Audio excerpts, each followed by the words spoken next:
ሰላም በያላችሁበት ከእናንተ ጋር ይሁን። ይህ እንማማር የተሰኘው ፕሮግራማችን ነው። በዛሬው ፕሮግራም ግራ የህፃናት የአእምሮ ክፍል ለየትኛው ትምህርት ላይ ልጆች መሰረት ይሆናል የሚለውን እንመለከታለን።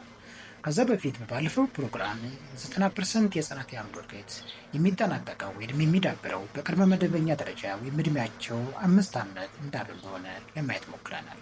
ይህን መነሻ በማድረግ የህፃናትን የአእምሮ ክፍል ለሁለት ይከፍላል። ግራ የህፃናት የአእምሮ ክፍልና ቀኝ የህፃናት የአእምሮ ክፍል በማድረግ እነዚህ ሁለቱ የአእምሮ ክፍሎች ለነገው ማንነታቸው መሰረት የሚሆኑ ተናክቶ የሚሰሩ የአእምሮ ክፍሎች ናቸው።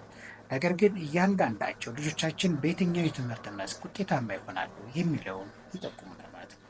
ለዛሬ የማቀርብላችሁ ግራ የህፃናት የአእምሮ ክፍል የሚለውን ነው። ግራ የህፃናት የአእምሮ ክፍል ልጆቻችን በሂሳብ የላቀ ችሎታ እንዲኖራቸው ያደርጋል። ይህም ብቻ ሳይሆን የነገው ቀማሪ ተመራማሪ ሂሳብን ፈላጭ ቆራጭ እንዲሆኑ ያደርጋል ማለት ነው።